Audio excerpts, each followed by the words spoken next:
రేవంత్ రెడ్డి గారు ఒక సాధారణ స్థాయి నుండి తెలంగాణకు రెండవ ముఖ్యమంత్రిగా ఎలా ఎదిగిండు, జడ్పీటీసీ స్థాయి నుండి తెలంగాణకు ముఖ్యమంత్రిగా అయిందంటే అది మామూలు విషయం కాదు. ఈ 2 సంవత్సరాలలో రేవంత్ రెడ్డి గారు ఈ 2 సంవత్సరాలలో తెలంగాణ ముఖ్యమంత్రిగా ఎలా పనిచేసిండో, మరి పాలన ఎలా ఉందో మేము వివరించి చెప్తాం. ముందుగా రేవంత్ రెడ్డి జీవిత చరిత్ర, ఆయన ఎలా ఎదిగిండు మరియు ఈ 2 సంవత్సరాలలో ఆయన పాలన ఎలా ఉందో ఒకసారి చూద్దాం. ఈ వీడియోని పూర్తిగా స్కిప్ చేయకుండా చూడండి ఫ్రెండ్స్, మొత్తం వివరించి చెప్తాము. రేవంత్ రెడ్డి గారు ముందుగా ఎలా ఎదిగిండో ఒకసారి చూద్దాం. అతి తక్కువ సమయంలోనే ముఖ్యమంత్రి అవ్వడం అంటే మామూలు విషయం కాదు. ఆయన ఎలా ఎదిగిండో ఒకసారి చూద్దాం. 1969 నవంబర్ 8న మహబూబ్నగర్ జిల్లాలో ఉన్న కొండారెడ్డిపల్లి దగ్గరలో గుంగూరు అనే గ్రామంలో అనముల నరసింహారెడ్డి రామచంద్రమ్మ దంపతులకు జన్మించారు రేవంత్ రెడ్డి గారు. రేవంత్ రెడ్డి గారి ఫ్యామిలీ అమ్మా నాన్నలు వ్యవసాయం చేస్తూ ఉండేవారు. రేవంత్ రెడ్డి వాళ్ళు మొత్తం 8 మంది, అందులో 7 అన్నదమ్ములు, ఒక చెల్లెలు. రేవంత్ రెడ్డి గారు చిన్నప్పటి నుంచే చురుకుగా ఉండేవారు. వాళ్ళు ఆడుకునే పిల్లల్లో బయట కానీ స్కూల్లో కానీ తగువలాడుకుంటే వాటిని కూర్చోబెట్టి పరిష్కరించేవారు. రేవంత్ రెడ్డికి చిన్నప్పటి నుంచే నాయకత్వ లక్షణాలు ఏర్పడ్డాయి. రేవంత్ రెడ్డి గారు 10వ తరగతి ప్రభుత్వ పాఠశాలలో చదువుకున్నారు మరియు ఇంటర్మీడియట్ అనేది ప్రైవేట్ కాలేజీలో చదువుకున్నారు. డిగ్రీ చదువుకోవడం కోసం హైదరాబాద్లో ఉన్న ఉస్మానియా యూనివర్సిటీకి అనుబంధంగా ఉన్న ఏవి కాలేజ్ ఆఫ్ ఆర్ట్లో BA పూర్తి చేశారు. ఏవి కాలేజీలో విద్యార్థుల సమస్యలతో పోరాడి స్టూడెంట్కి లీడర్ అయ్యారు. డిగ్రీ పూర్తయ్యాక 1990లో పెయింటర్గా కెరీర్ని మొదలుపెట్టాడు. కొన్నాళ్ళు పెయింట్ చేశాక ఆ తర్వాత పెయింటింగ్ మిషన్ పెట్టేంత స్థాయికి ఎదిగాడు. ఆ తర్వాత వాళ్ళ అన్నయ్యతో కలిసి రియల్ ఎస్టేట్ రంగంలోకి దూకాడు. ఆ తర్వాత యాడ్ ఏజెన్సీ మొదలుపెట్టాడు. కొన్నాళ్ళు ఆర్థికంగా పుంజుకున్నాక వాళ్ళ స్నేహితులతో కలిసి సేవా కార్యక్రమాలు చేసేవారు. అనాథాలకు పెళ్లిళ్ళు చేయడం మరియు వాళ్లకు సహాయం చేయడం మొదలుపెట్టారు. అదే సమయంలో కేంద్రం మాజీ మంత్రి, Congress party senior leader Jaipal Reddy తమ్ముడి కూతుర్ని ప్రేమించి వివాహం చేసుకున్నారు. వారికి ఒక పాప జన్మించింది. 2001 వరకు వ్యాపారం మరియు సేవా కార్యక్రమాలు చేసేవారు. 2001లో కేసీఆర్ గారు టీడీపీ నుంచి విడిపోయి TRS పార్టీని పెట్టి ఒక సంచలనం సృష్టించాడు. దాంతో రేవంత్ రెడ్డి అంతకుముందు నుంచే రాజకీయాల్లోకి ప్రవేశించాలనుకున్న రేవంత్ రెడ్డికి మయం ఏర్పడింది. ఒకవేళ రాజకీయాల్లో చేరాలనుకుంటే మామ తరపు నుండి కాంగ్రెస్ పార్టీలో చేరతాడని అందరూ అనుకున్నారు. కానీ రేవంత్ రెడ్డికి ముందు నుంచే టీడీపీ అంటేనే అభిమానం ఉండేది. కానీ కేసీఆర్ టీడీపీని వదిలి సొంతంగా పార్టీని స్థాపించాడో, తెలంగాణ విధి విధానాలకు కట్టుబడి ఉంటుందని ఆ పార్టీ సిద్ధాంతాలు నచ్చి ఆ పార్టీలో 2003లో చేరడానికి ఇష్టపడ్డాడు. కేసీఆర్ గారు కల్వకుడి టికెట్ను, ఎమ్మెల్యే టికెట్ను ఇవ్వాలని అనుకున్నాడు. అందుకే 2004 ఎన్నికల్లో రేవంత్ రెడ్డి గారు కల్వకుడి టికెట్ను ఆశించాడు రేవంత్ రెడ్డి గారు. అయితే కేసీఆర్ ఎలక్షన్ టైంలో ఆ నియోజకవర్గ టికెట్ను రేవంత్ రెడ్డికి ఇవ్వలేదు. ఆ ఎన్నికల్లో TRS కాంగ్రెస్ కూటములుగా ఏర్పడి కల్వకుర్తి అసెంబ్లీ టికెట్ అనేది కాంగ్రెస్ పార్టీ అభ్యర్థి అయిన యడ్వా కృష్ణారెడ్డికి ఇచ్చారు. అప్పటి వరకు నాకే ఇస్తానన్న కేసీఆర్ గారు రాజకీయ బుద్ధి చూపించాడు. ఇలా రేవంత్ రెడ్డి గారు మౌనంగా ఉండిపోయారు. కానీ TRS పార్టీ బయటికి రాలేదు. ఎప్పటికైనా అవకాశం వస్తుందిలే అని ఆశతో ఉన్నాడు. సరిగ్గా 2 ఏళ్ల తర్వాత ఎంపీటీసీ, జడ్పీటీసీ ఎలక్షన్ వచ్చాయి. అయితే మహబూబ్నగర్ జిల్లా నుండి నాకే ప్రాతినిధ్యం వహించవచ్చని రేవంత్ రెడ్డి గారు అనుకున్నారు. కానీ అది కూడా జరగలేదు. దాంతో తీవ్రంగా నిరాశ చెందిన రేవంత్ రెడ్డి గారు వెంటనే TRS పార్టీ నుండి బయటికి వచ్చి ఆ తర్వాత 2007లో మహబూబ్నగర్లో జరిగిన స్థానిక సంస్థల ఎన్నికల్లో స్వతంత్ర అభ్యర్థిగా పోటీ చేసి విజయం సాధించారు. ఎమ్మెల్సీగా ఎన్నికయ్యారు. ఆ తర్వాత రేవంత్ రెడ్డి గారి పేరు తెలంగాణ అంతటా మారుమోగిపోయింది. ఆ తర్వాత కాంగ్రెస్, TRS మరియు టీడీపీ పార్టీల నుంచి వచ్చే అసెంబ్లీ ఎన్నికల్లో ఎమ్మెల్యేగా టికెట్ ఇస్తామని అందరూ రేవంత్ రెడ్డి ముందు నుంచే టీఆర్ఎస్లోకి వెళ్ళకూడదని అనుకున్నారు. కాంగ్రెస్ పార్టీ అధికారంలో ఉంది కాబట్టి వాళ్ళ స్నేహితులు కూడా కాంగ్రెస్లోకి చేరురా అని సలహా ఇచ్చారు. కానీ రేవంత్ రెడ్డి గారు ముందు నుంచే ఆయనకు టీడీపీ అంటే అభిమానం ఉండేది కాబట్టి 2009 అసెంబ్లీ ఎన్నికల్లో ఎలాగైనా చంద్రబాబే సీఎం అవుతాడని ఆయన అనుకున్నారు. అందుకోసమే టీడీపీలో ఆయన జాయిన్ అయ్యారు. టీడీపీలో చేరినాక వైఎస్ఆర్ గారి హయాంలో జరిగిన అవినీతి ఆధారాలను సేకరించి అక్రమార్క గుండెల్లో రైలును పరిగెత్తించాడు. అప్పటి నుంచే రేవంత్ రెడ్డి ప్రతిపక్షం మీద విరుచుకుపడడం మొదలుపెట్టాడు. 2009 అసెంబ్లీ ఎన్నికల్లో చంద్రబాబు గారు చెప్పినట్టుగానే కొడంగల్ అసెంబ్లీ నియోజకవర్గ టికెట్ను రేవంత్ రెడ్డికి ఇచ్చారు. 2009 అసెంబ్లీ ఎన్నికల్లో రేవంత్ రెడ్డి గారు కాంగ్రెస్ పార్టీ అభ్యర్థి అయిన రాహుల్పల్లి గురునాథంపై 7,000 ఓట్లకు పైగా సాధించి ఆ నియోజకవర్గంలో గెలుపు పొందారు. 2009 అసెంబ్లీ ఎన్నికల్లో టీడీపీ పార్టీ అనేది అధికారంలోకి రాలేదు. కానీ అవేమీ పట్టించుకోకుండా రేవంత్ రెడ్డి గారు చంద్రబాబు చెప్పినట్టుగానే నడుచుకున్నారు. చంద్రబాబుకు రేవంత్ రెడ్డి విధేయుడుగా మారాడు.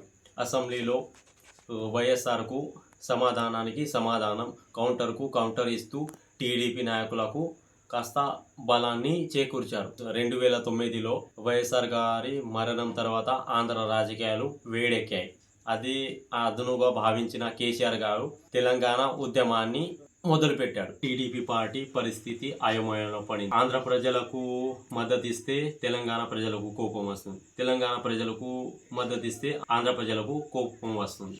దీంతో చంద్రబాబు నాయుడు చాణక్య నీతిని ప్రదర్శించాడు. కానీ అదేమీ పెద్దగా వర్కౌట్ కాలేదు.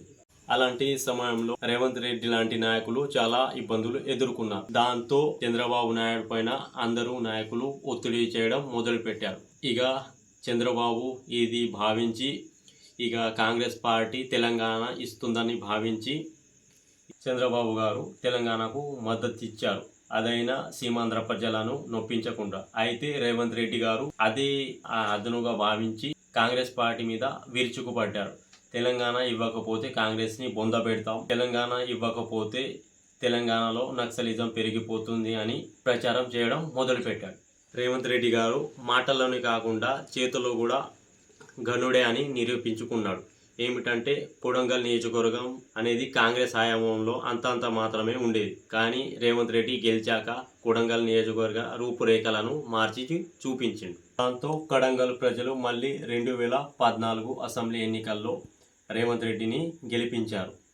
కానీ 2014లో కేసీఆర్ గారి ప్రభుత్వం అనేది ఏర్పడింది. అయినా కూడా రేవంత్ రెడ్డి గారు భయపడకుండా కేసీఆర్కు కౌంటర్లకు కౌంటర్ అటాక్ చేస్తూ ముందుకు సాగిండు. రేవంత్ రెడ్డి గారు అసెంబ్లీలో అడుగు పెట్టారంటే టీఆర్ఎస్ నాయకులు బెదిరిపోయేవారు. టీఆర్ఎస్ నాయకులకు కౌంటర్లు ఇస్తూ మాటల యుద్ధం చేసేవారు రేవంత్ రెడ్డి గారు. టీఆర్ఎస్ నాయకులు రేవంత్ రెడ్డిని సస్పెన్షన్ చేశారు. కానీ రేవంత్ రెడ్డి గారు అవేమీ పట్టించుకోకుండా టీఆర్ఎస్ నాయకుల మీద మాట యుద్ధం చేసేవారు. ఇక తెలంగాణలో టీడీపీ పార్టీ అనేది లేకుండా పోయింది. ఆంధ్ర మరియు తెలంగాణ విడిపోయినాక టీడీపీ పార్టీకి తెలంగాణలో సరైన నాయకుడు లేకున్న సమయంలో టీడీపీ పార్టీకి రేవంత్ రెడ్డి గారు దిక్కయ్యారు. టీడీపీ పార్టీకి వర్కింగ్ ప్రెసిడెంట్గా బాధ్యతలు చేపట్టారు. కేసీఆర్ గారు తెలంగాణలో టీడీపీని లేకుండా చేయాలని కంకణం కట్టుకున్నారు. కానీ రేవంత్ రెడ్డి గారు టీడీపీ పార్టీని ముందుకు సాగించాడు. కానీ తల శ్రీనివాస్ యాదవ్ లాంటి నాయకులు టీఆర్ఎస్ పార్టీకి వేరే దిక్కు లేక లొంగాల్సి వచ్చింది. కానీ రేవంత్ రెడ్డి గారు టీఆర్ఎస్ పార్టీకి లొంగలేదు.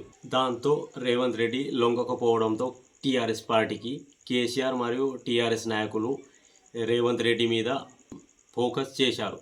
అయితే రేవంత్ రెడ్డి గారు ఎప్పటికైనా తప్పు చేయరా అని వాళ్ళు కళ్ళు కాచేటట్టు ఎదురు చూశారు. టీఆర్ఎస్ నాయకులు ఎదురు చూస్తున్నట్టుగానే రేవంత్ రెడ్డి గారు 50 లక్షలు లంచం తీసుకుంటున్నట్టుగా రెడ్ హ్యాండెడ్గా దొరికిపోయాడు. రేవంత్ రెడ్డిని 2015లో అరెస్ట్ చేశారు. అదే సమయంలో రేవంత్ రెడ్డి గారి కూతురు పెళ్లి చేయాల్సి ఉంది. అయితే ఈ చంద్రబాబు నాయుడు భువనేశ్వరి గారు కలిసి రేవంత్ రెడ్డి గారి కూతురు పెళ్లి అంగరంగ వైభవంగా చేశారు.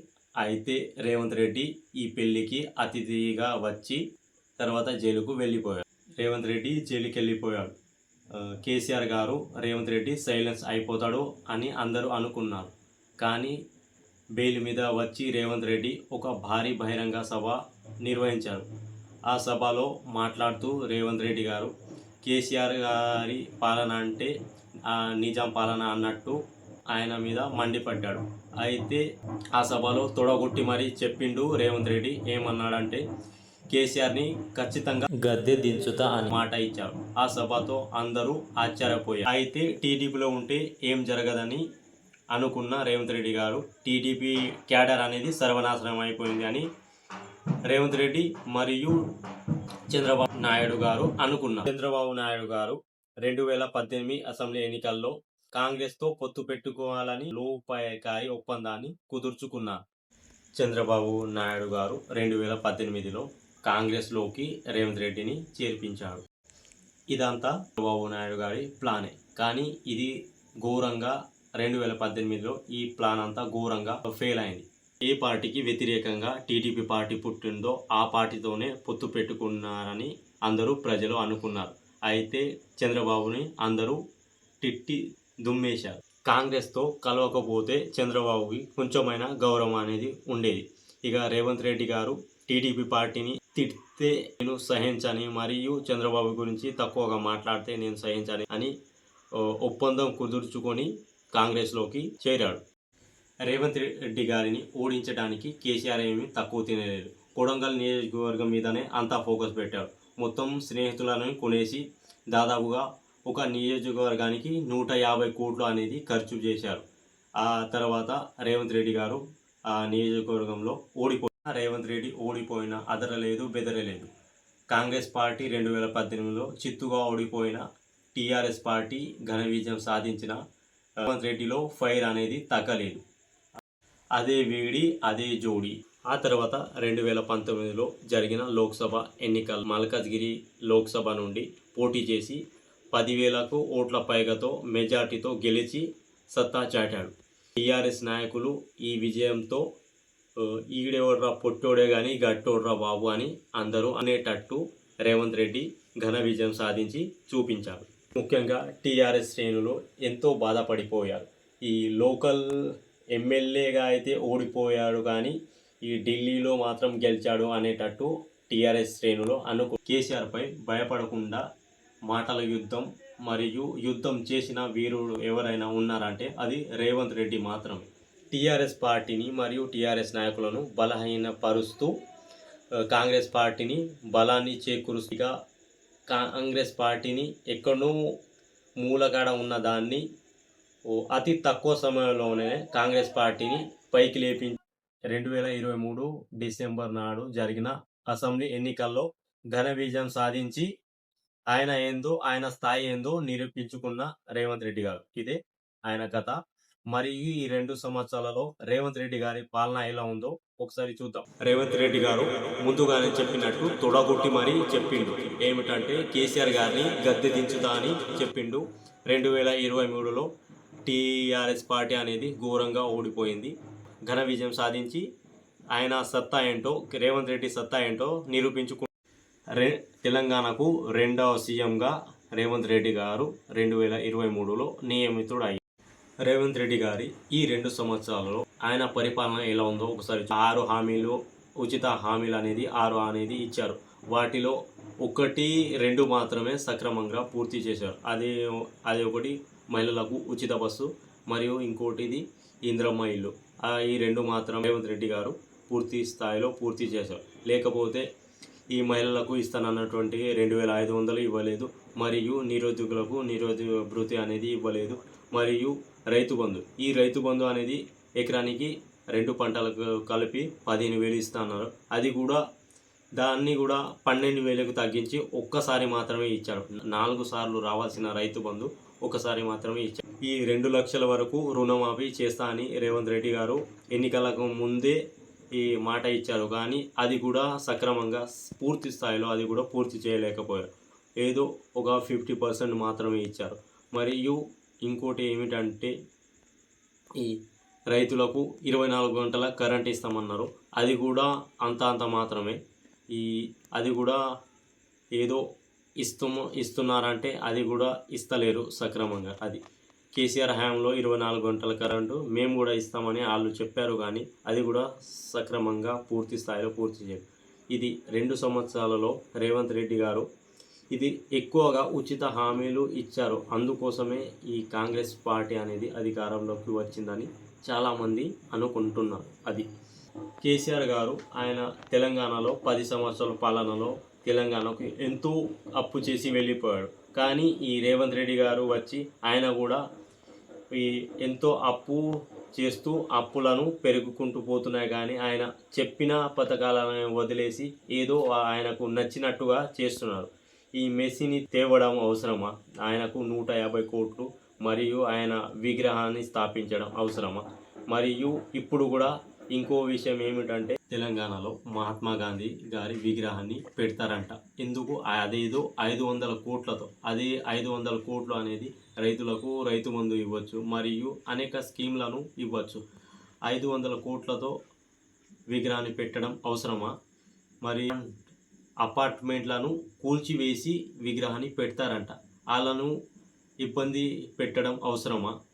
ఆ ప్రజలు ఎన్నో సంవత్సరాల నుంచి అక్కడ ఉన్నారు. వాళ్ళ ఇళ్ళను కూలగొట్టి అక్కడ స్టాచ్యూ అనేది పెట్టడం అవసరమా?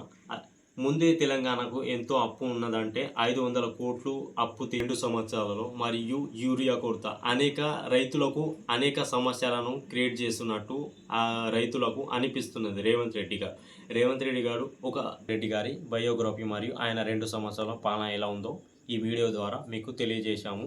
కావున మిత్రులారా, మా వీడియోని లైక్ చేయండి మరియు షేర్ చేయండి. తప్పకుండా సబ్స్క్రైబ్ మాత్రం చేసుకోండి. Thank you. జై హింద్.